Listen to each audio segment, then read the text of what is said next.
The hum of the station was my constant companion, a low, resonant thrum that vibrated through the soles of my boots and settled deep in my bones.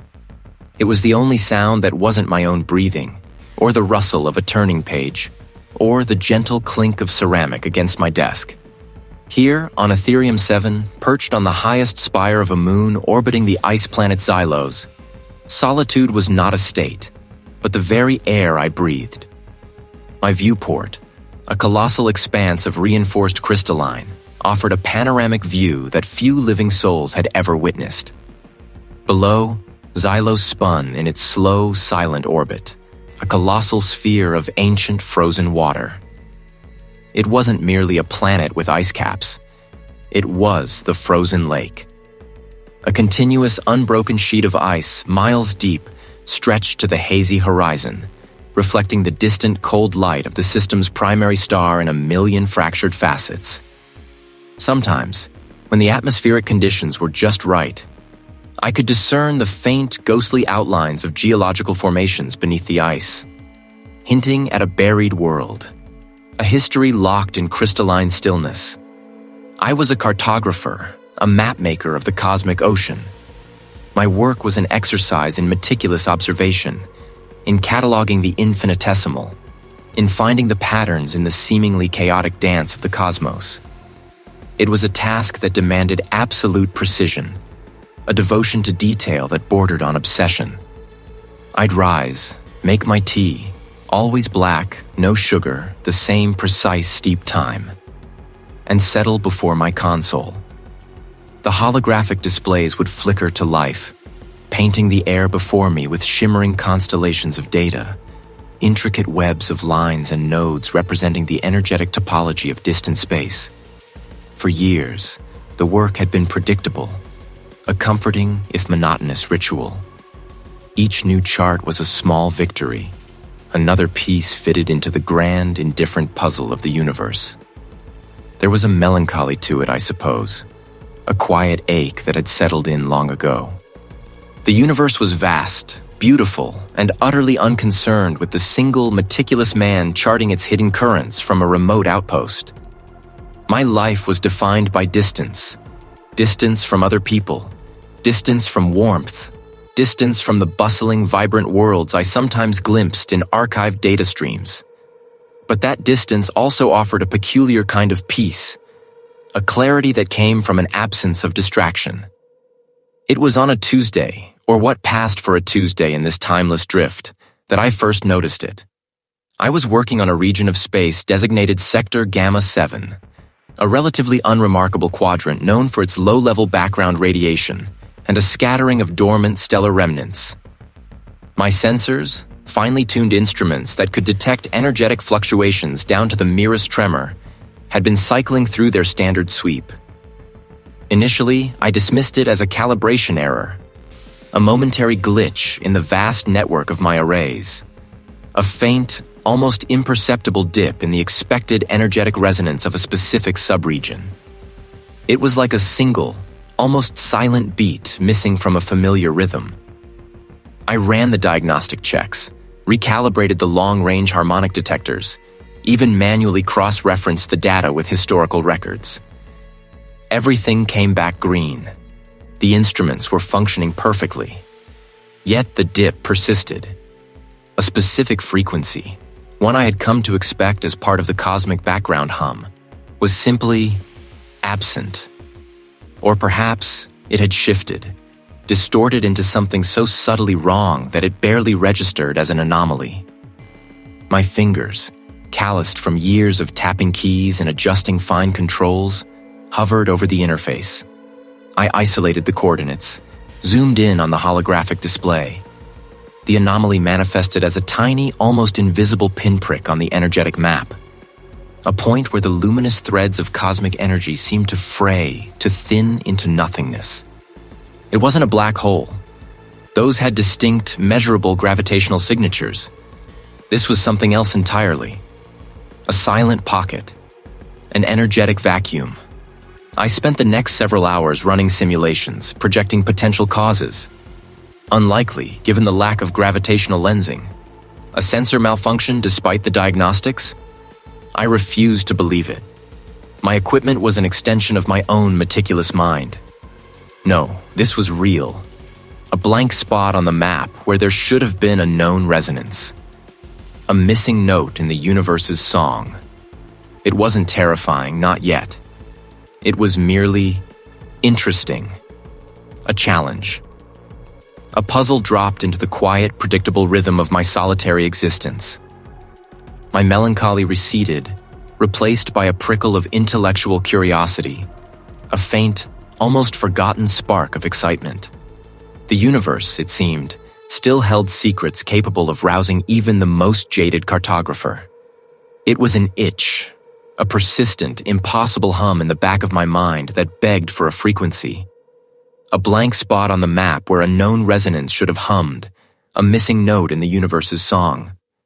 It wasn't terrifying, no, but it was captivating in a way that had begun to consume my waking hours, and, increasingly, my fitful sleep. My station, a collection of prefab modules lashed together on the vast, groaning expanse of the frozen lake, had become both my sanctuary and my cage. Days bled into nights, marked only by the shifting light that filtered through the frosted windows, or the rhythmic thrum of the generator beneath my feet. I spent every moment I could spared from maintenance poring over the anomaly, rerunning the scans, cross-referencing old data, even trying to brute force a theoretical explanation.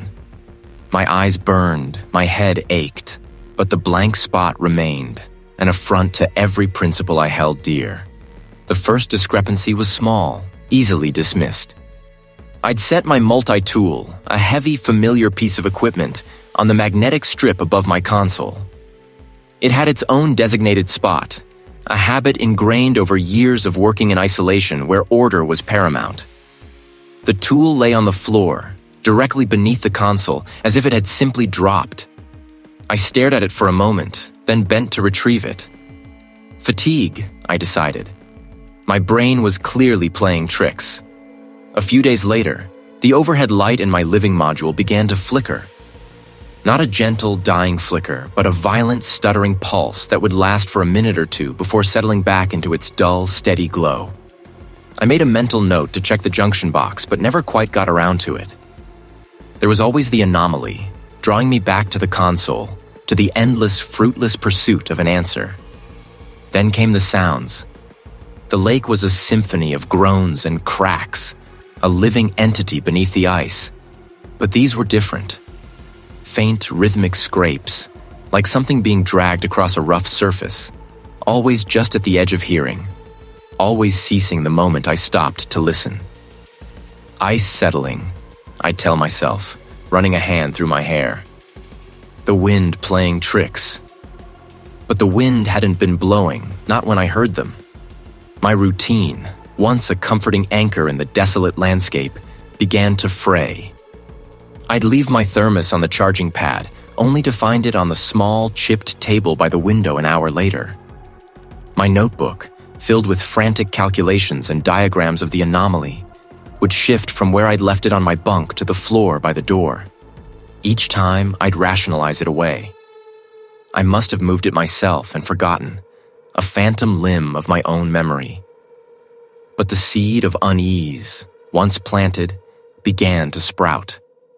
I found myself checking and rechecking things. Did I really leave the door to the storage module ajar? Sleep became a battlefield. And around its edges, like motes of dust dancing in a sunbeam, were the discrepancies. The flickering light, the misplaced tool, the scraping sound that wasn't there. I told myself it was the isolation. I was tired, profoundly, bone-deep tired. The anomaly was a gaping wound in my understanding of the universe, and now it felt as though that wound was seeping into my immediate reality, subtly, insidiously, twisting the mundane into something else. I was no longer just experiencing the discrepancies. I was beginning to look for them, a morbid fascination taking root. My eyes scanning the familiar corners of my station with a new, unwelcome apprehension. The blank spot wasn't just on the map anymore. It was in my life, and it was growing.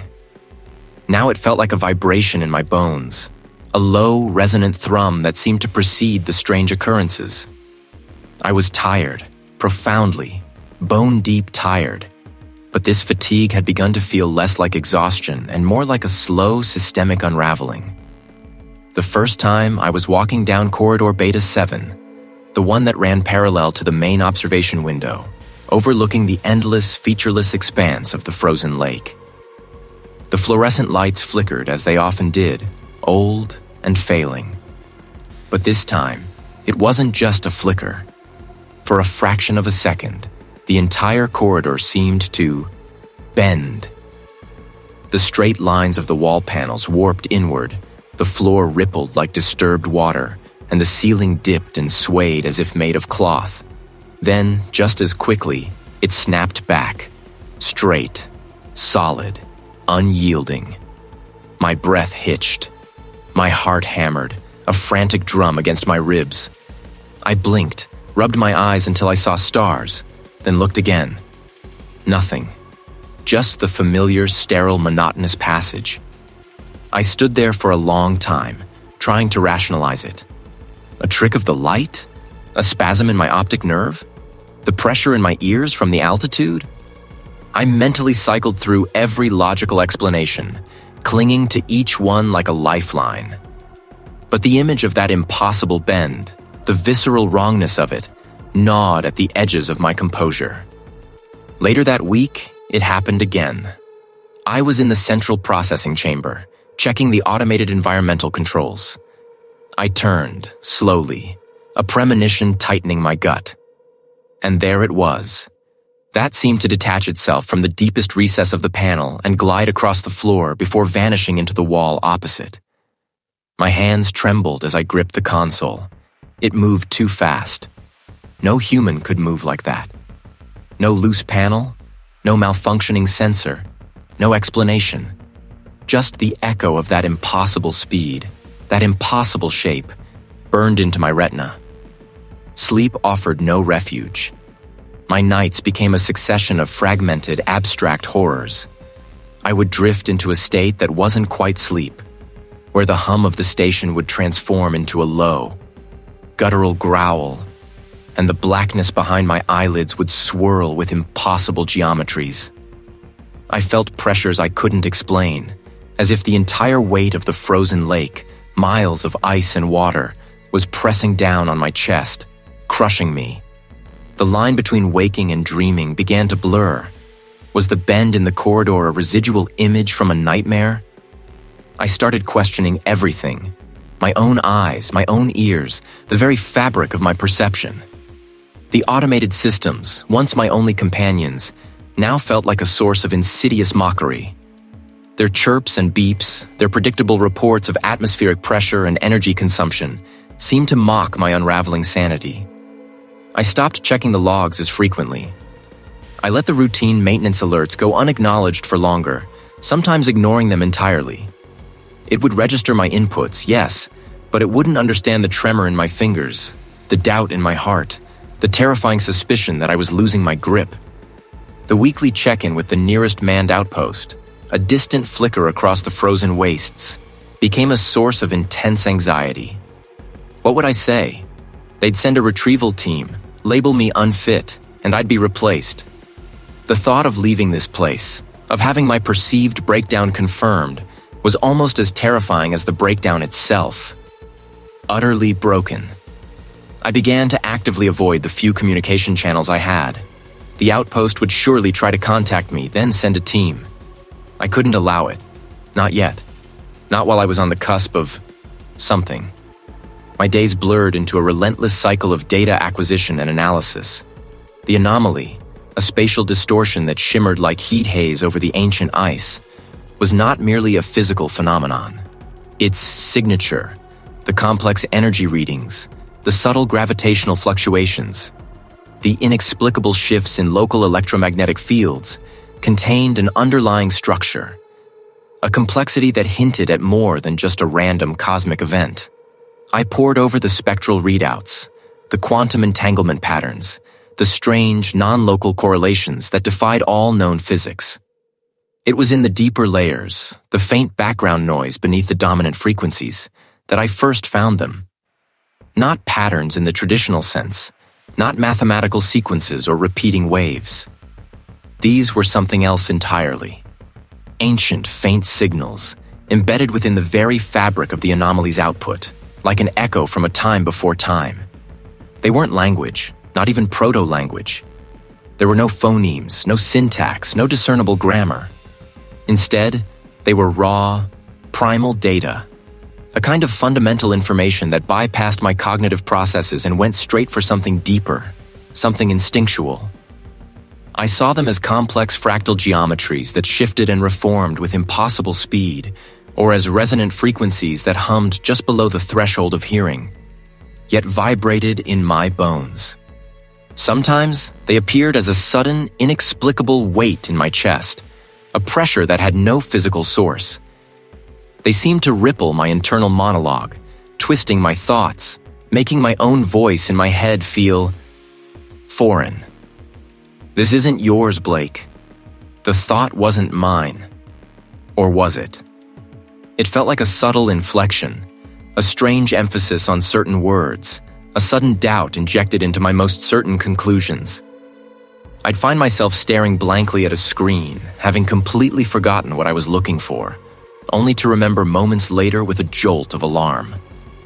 My focus, once razor-sharp, was now prone to these sudden, inexplicable lapses, moments where my mind felt less like a tool and more like an open channel, a conduit for something vast and impersonal. The data wasn't inert. It was alive, or at least it conveyed the impression of an awareness so utterly alien that my mind struggled to even conceive of its parameters. This wasn't a being with eyes and limbs, or even a consciousness I could relate to. It was more fundamental, an intelligence woven into the very fabric of reality, a force of pure, indifferent observation. I started to perceive patterns in the patterns themselves. A logic so vast and intricate it made human reason feel like the babbling of an infant. The signals weren't trying to communicate with me. They simply were. And in their being, they revealed a profound sense of wrongness. An intelligence beyond human comprehension that viewed existence through a lens utterly detached from concepts of good or evil, purpose or meaning. It simply was. And its awareness was slowly, subtly, seeping into the edges of my own. The frozen lake outside my window, once a symbol of serene, desolate beauty, now felt like a vast, unblinking eye. The ice groaned and shifted, and each sound seemed to carry an echo of those ancient signals.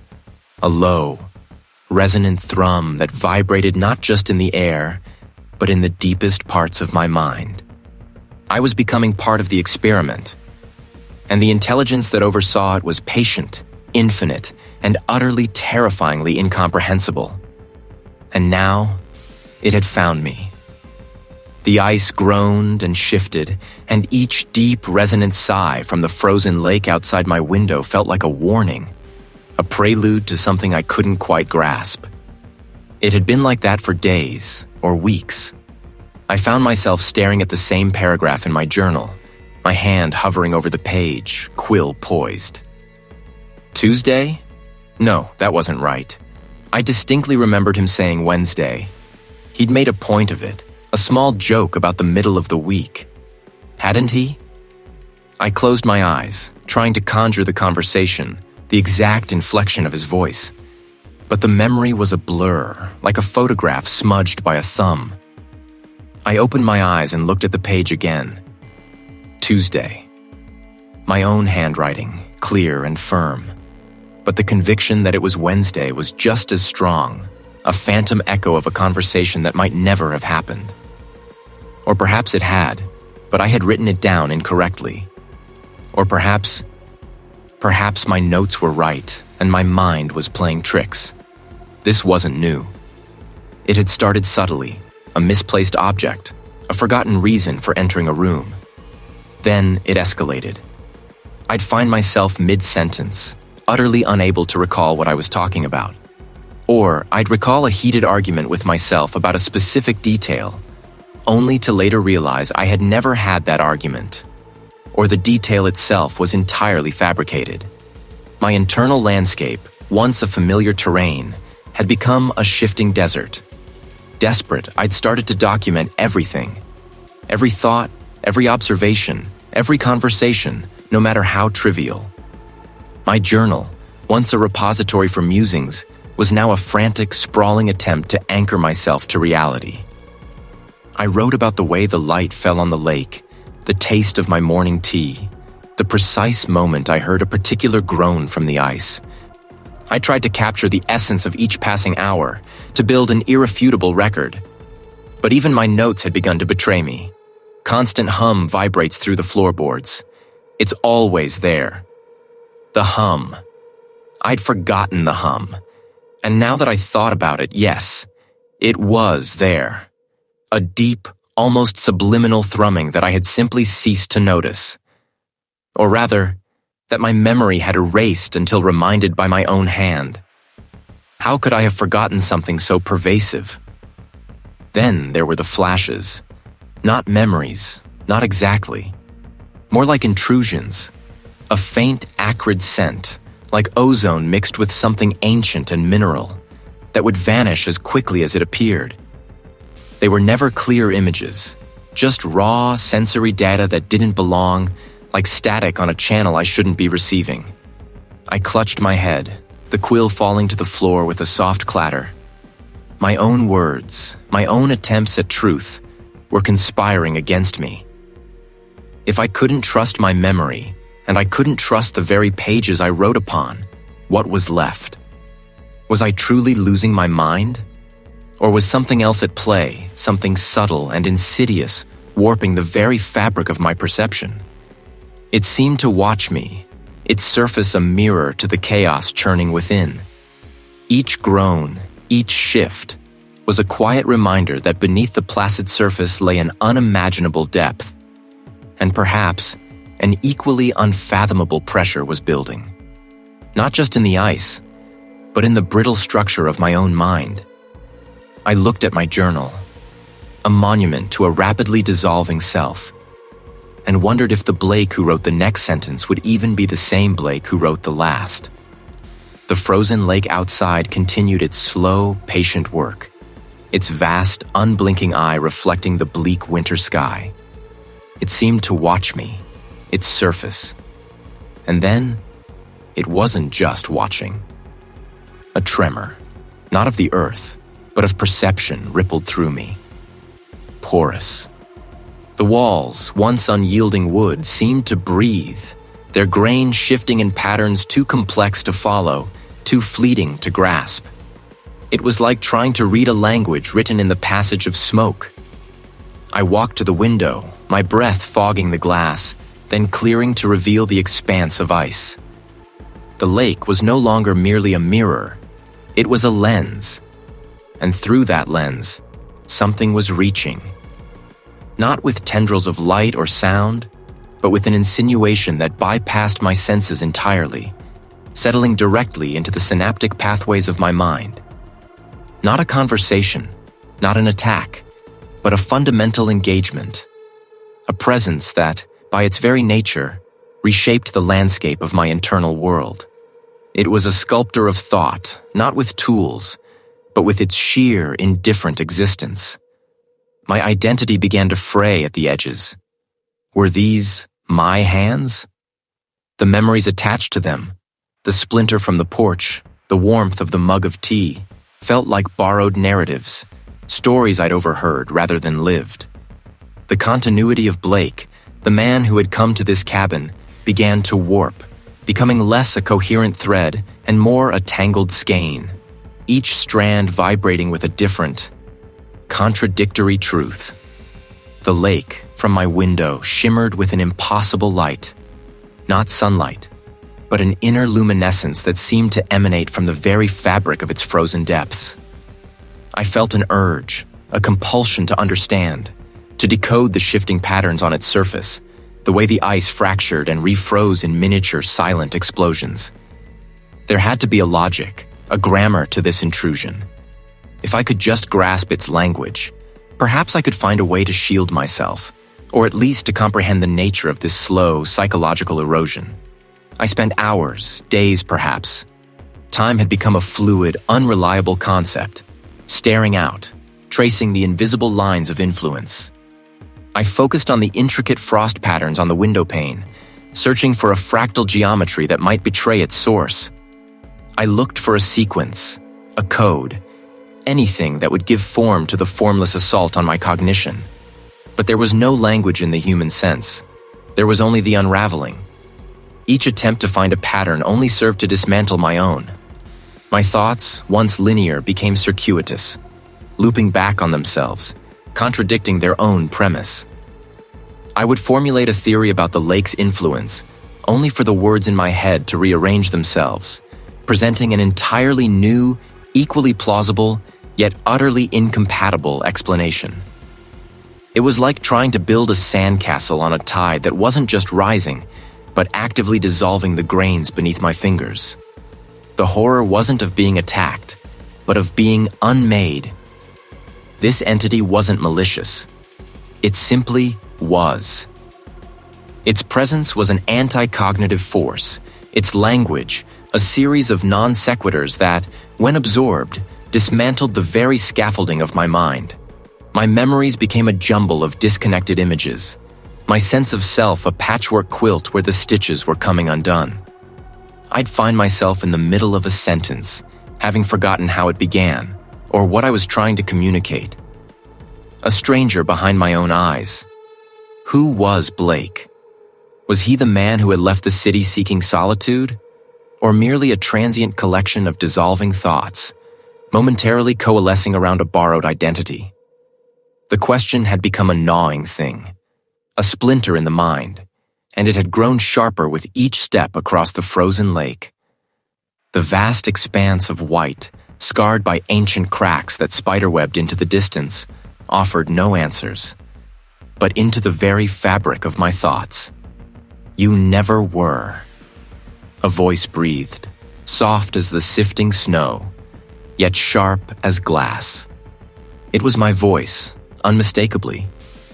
The timbre, the slight rasp, the familiar cadence of my own internal monologue. But the words were not mine. They were alien, a poison distilled from some impossible truth. Blake is a convenience, a label you wore for a time, a mask to navigate the brief, illusory stage. I spun, my breath catching in my throat, searching the desolate horizon. Only the endless stark white and the distant skeletal trees on the far shore. My heart hammered, a frantic drum against my ribs, but it wasn't fear in the traditional sense. A stable entity? The voice continued, closer now, as if speaking from within my own skull. It mocked the very concept. Where does one's self end and another begin? Is it the body? The memories? The perceptions? All are fluid, Blake. This wasn't a hallucination. It felt like an unlocking, a forced awakening to a reality too vast and indifferent to accommodate a singular. I knelt, my reflection staring back at me. It was my face, undoubtedly. The same sharp jawline, the tired eyes, the faint lines etched around them from too much squinting into the sun. But as I watched, a subtle shift occurred. The eyes seemed to deepen, to take on an impossible ancient quality, like pools reflecting stars that had died millennia ago. The mouth, though closed, seemed to hint at a smile that was not human, a curve of amusement at some cosmic joke I was only now beginning to comprehend. A fleeting arrangement. The voice chuckled. Again, my voice, yet utterly alien in its knowing. The light catches the surface, and for a moment, you imagine it is you. But the light moves. The water shifts. The form disperses. I reached out, my fingers hovering just above the icy surface. The reflection wavered, not from my touch, but from some internal tremor. The lines of my face softened, blurred, then sharpened again into something almost other. Was that my nose? My chin? Or were these merely convenient approximations, fleeting configurations that my mind desperately tried to assign to a singular Blake? I looked at my hands, gloved and familiar, yet suddenly alien. Whose hands were these? Had they always been mine, or merely instruments, borrowed and discarded by a succession of consciousnesses that passed through this form? Only a wave in a greater ocean. And now, the tide recedes. Memories flickered. My childhood home, the face of a forgotten friend, the smell of rain on hot asphalt. Were these my memories? Or were they fragments, echoes from countless other iterations, other Blakes who had once believed themselves distinct, only to dissolve into the same vast, indifferent ocean? I stood, swaying slightly, the frozen lake stretching around me like a canvas of impossible truths. The air shimmered, and for a terrifying second, the distant tree line seemed to ripple, as if the very fabric of reality was thinning. "Who is Blake?" it asked, and this time, it wasn't a question of curiosity or introspection. It was a statement of fact, a declaration of non-existence. There is no Blake. There was only the momentary illusion of one. My past, a coherent narrative, fractured into 1,000 unrelated images. My future, a path I had once envisioned, dissolved into the vast, formless expanse of the frozen lake.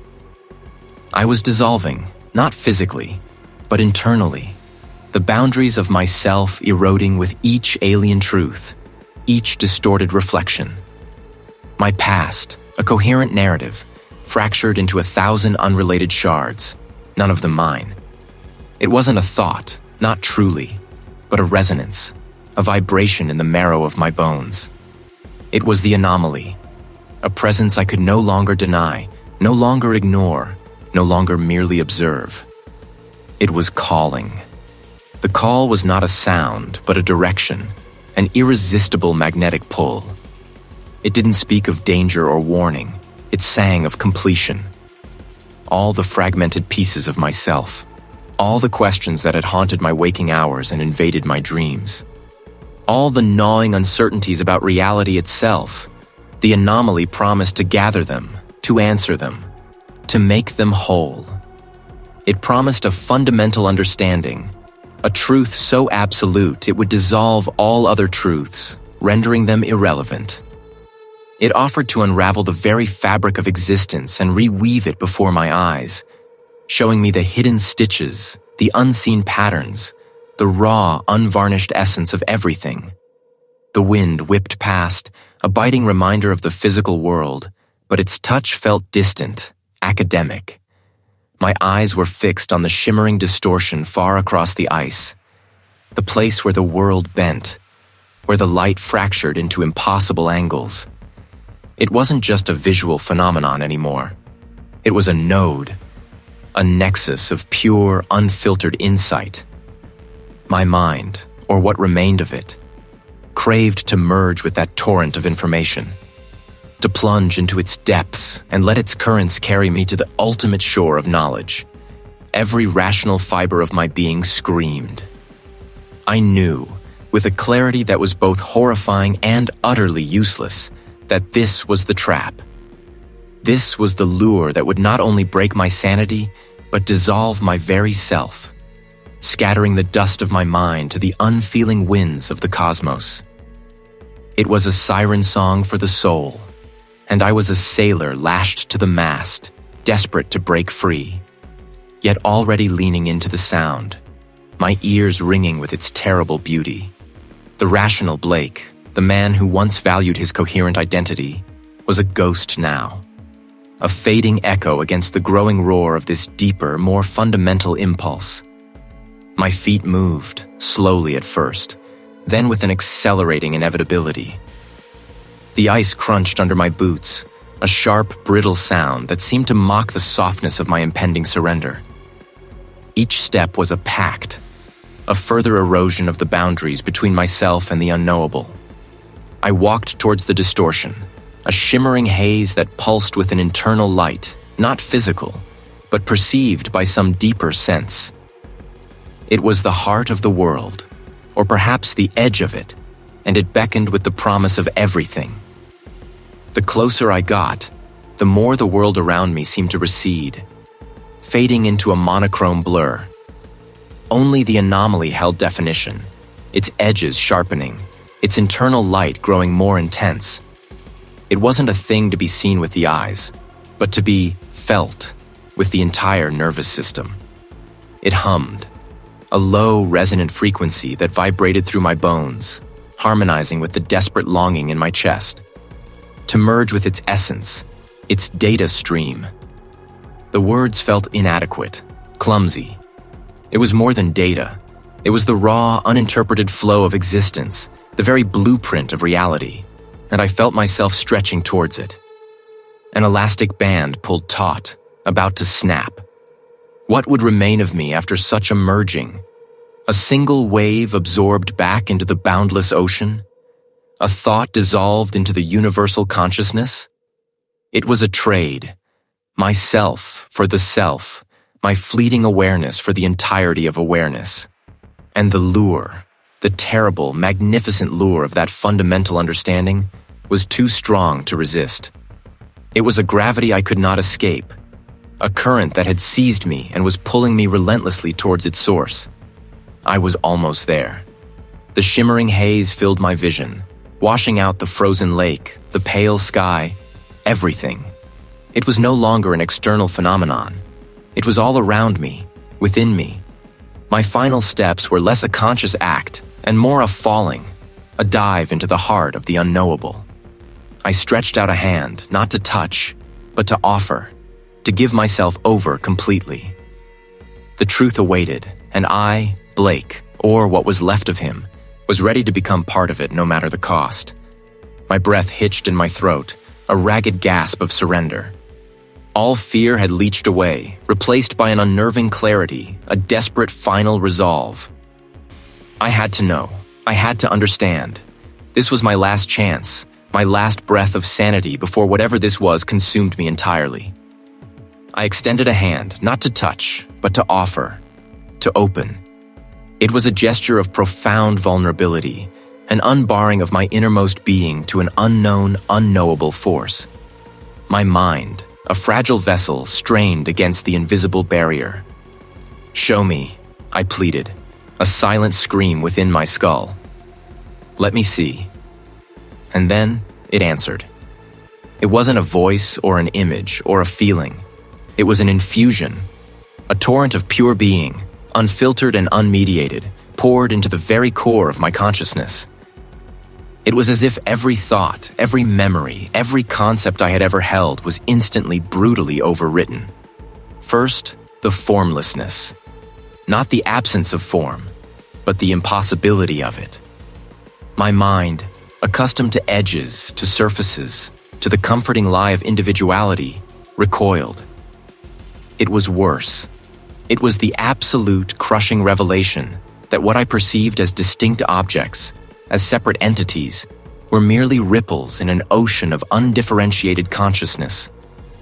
The frozen lake beneath my feet, the sky above, my own hand, all were part of the same singular, boundless awareness. My sense of self, the very I that perceived, dissolved into this boundless ocean, a drop struggling to retain its shape as it merged with the infinite. Then came the time. Or rather, the untime. My linear perception, the comforting progression of past, present, and future, shattered into a million fragments. There was no before or after, only an eternal, unchanging is. Every moment, every possible moment, existed simultaneously. My birth, my childhood, this very instant of my dissolution. They were all happening at once, and always had been, and always would be. The concept of causation, of consequence, of any kind of narrative, vaporized. There was no journey, for there was no beginning and no end. There was only the static, infinite hum of existence, devoid of progression or change. But the true horror, the final crushing blow, was the revelation of meaning. Or rather, the absolute terrifying lack of it. For this cosmic, formless consciousness, human existence was not even an ephemeral blip. A blip implies a discernible event, a momentary flicker against a vast canvas. We were not even that. We were less than dust, less than a thought. Not in a nihilistic philosophical sense, but in a literal, undeniable existential truth. We were not observed, not judged, not even ignored.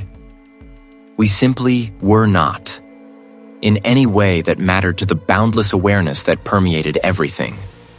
Our entire species, our planet, our galaxy, were but an imperceptible vibration in the vast, silent symphony of its being, a momentary, unrecorded fluctuation that held no consequence, no impact, no existence beyond its own fleeting internal illusion.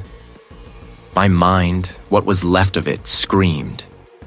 But the scream had no sound, for sound was a concept of limited perception. My body, a collection of cells desperately clinging to a dying form, swayed on the ice.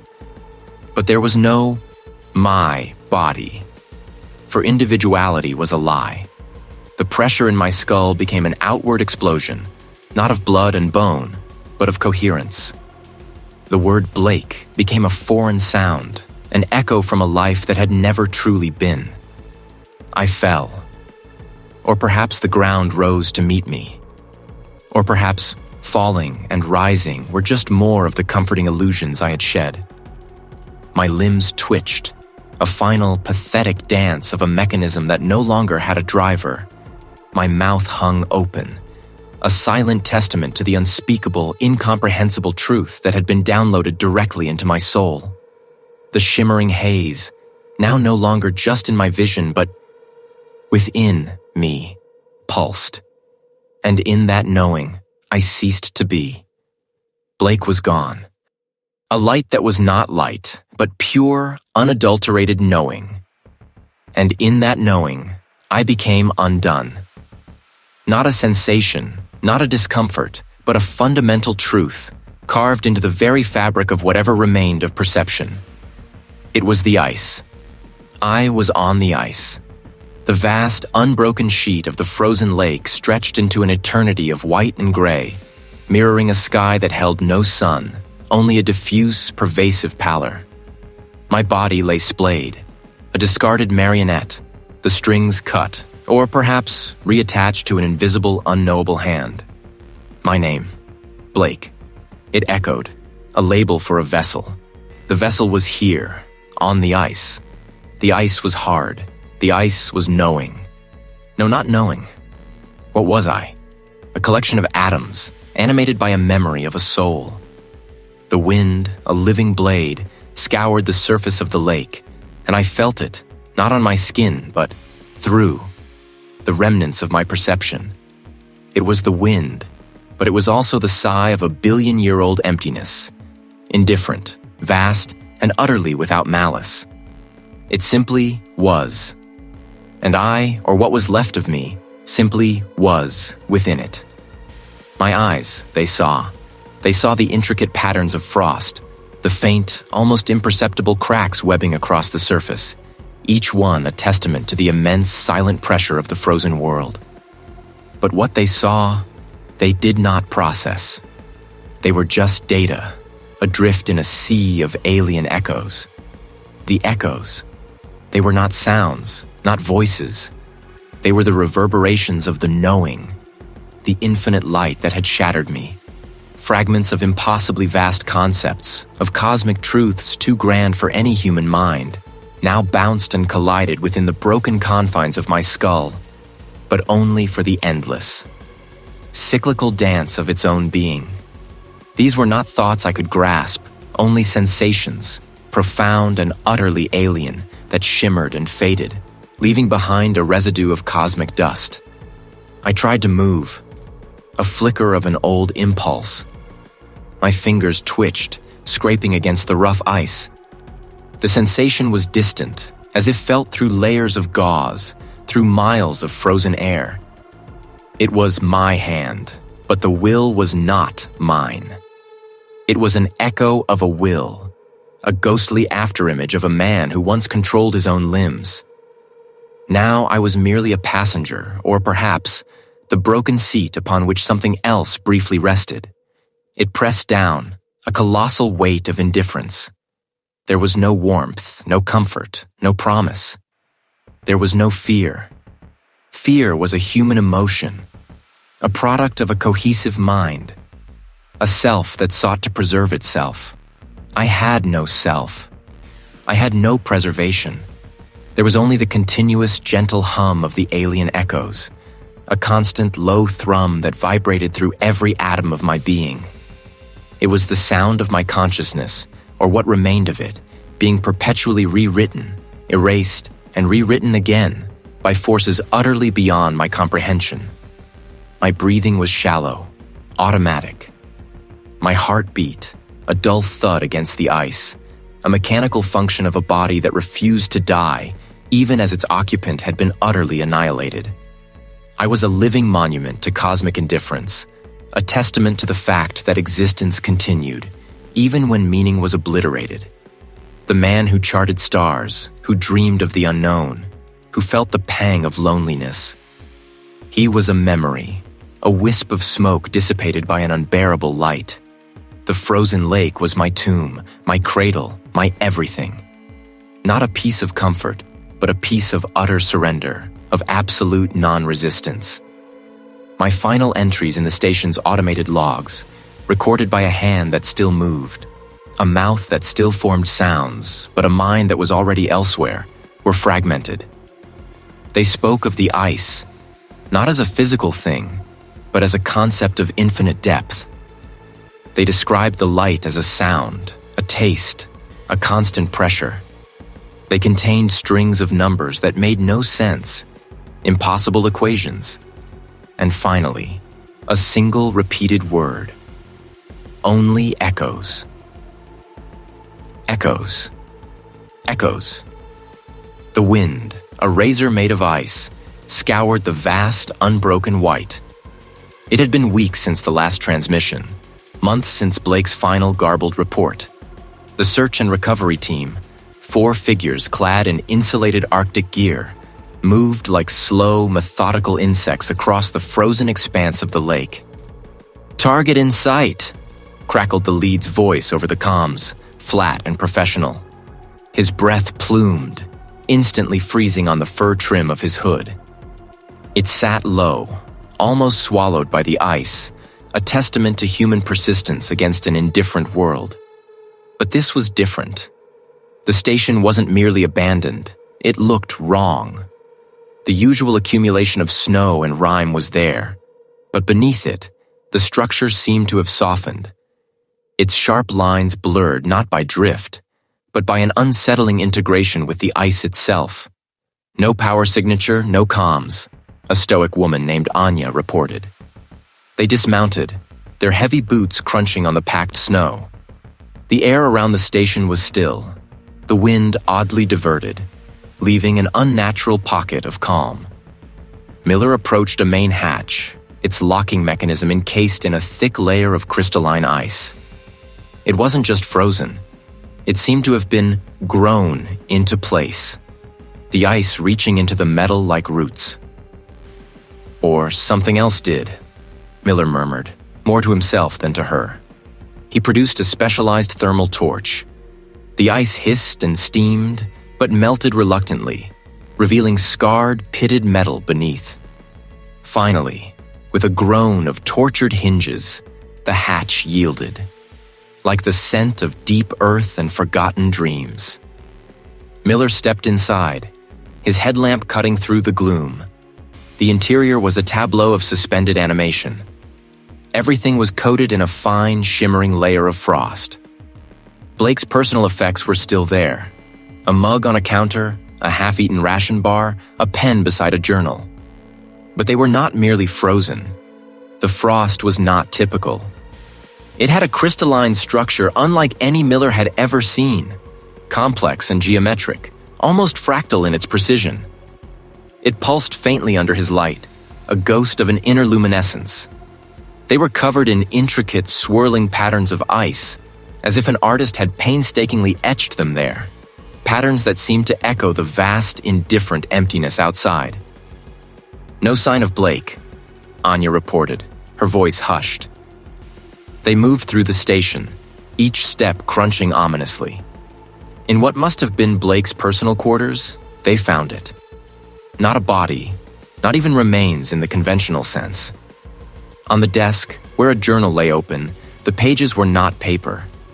They were thin, translucent sheets of ice, perfectly preserved. The final entry was a single repeated word: echoes.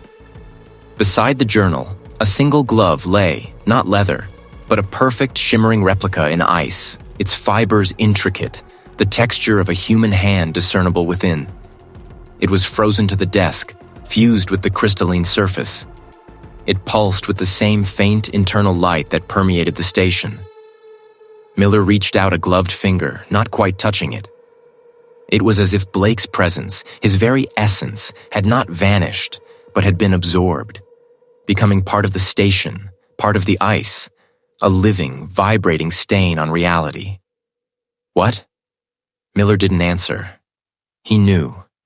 Blake had not simply died, he had become something else. He had become an echo, integrated into the very fabric of the anomaly he had sought to understand. The station wasn't just a structure, it was a monument to a transformation, a tomb that hummed with a nascent alien consciousness. They documented everything with meticulous, detached professionalism, but each photograph, each sample taken, felt like a violation of something profound and terrifying. As they prepared to leave, sealing the hatch once more, Miller looked back at the station. The ice around it seemed to shimmer, the air around it to vibrate with that silent hum.